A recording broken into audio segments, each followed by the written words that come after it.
Hello, everyone. So today I'm going to be solving Amazon easy questions within the past 6 months. So obviously I'm gonna start off with like the highest acceptance rate questions. And first question is the defanging of an IP address.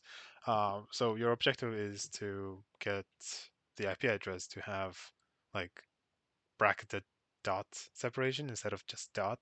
So if your IP address input is like that, then the output should be like this. So basically what it means is replace the dots with a bracketed dot. And as you can see, this problem was asked by Amazon, Facebook, and Apple, I guess. But personally, this just feels like one of the most easiest questions in all Leetcode. So I'm real little bit skeptical about this, but whatever. I mean, we're just gonna solve it. It's for good practice. And so I have several solutions to this, but the most and the easiest and the obvious one is just use the built-in function of Python to do it. So this there's a function called replace in string. So basically what it does is exactly what it says. So replaces this dot by bracketed dot. So if I just click submit and it passes, right? And if you really don't want to use the replace function, maybe your programming language doesn't have one, you can use other types of replace methods. So basically what it means is most of the programming languages has like a split function, split. So what split does is with a given string, it splits the string by the separator. So this will become basically a list of one, one, one, one, like that. Like if this was the input. And after the split, what you do is you just return the array. So this is now an array by joining the array with a string. So join function, what it does is it joins a given array with a separator. So the separator is in front. So this is the separator. So basically, if you just split it and join it, it will just do the same thing. And let's see what happens. And yeah, this just works. So voila.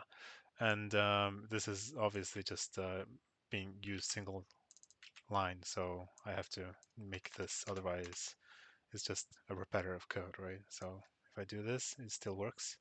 And well, I mean, if your interviewer asks, what if you don't have these built-in functions, then what do you do, right?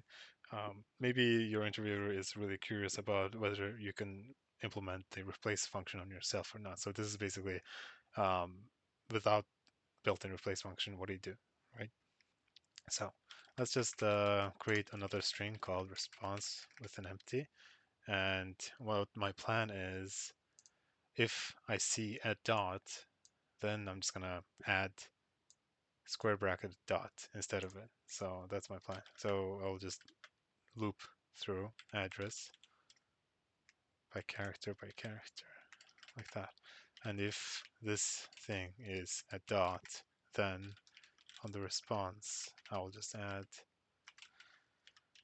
this. Otherwise, this is not a dot, which means it's a number or a digit, I guess. And I'm just gonna add that in here. Then you can just simply return the response and let's see what happens. Yeah, it's the same thing, right? So yeah, it passes. Easy. So this is like a three method that you can do by solving this problem. Obviously, I'm not really sure if this question was only question asked during the interview. Maybe this was like a warm up question just to get the hang of it or something like that. But this is a pretty straightforward problem, and then I'll see you guys on the next one.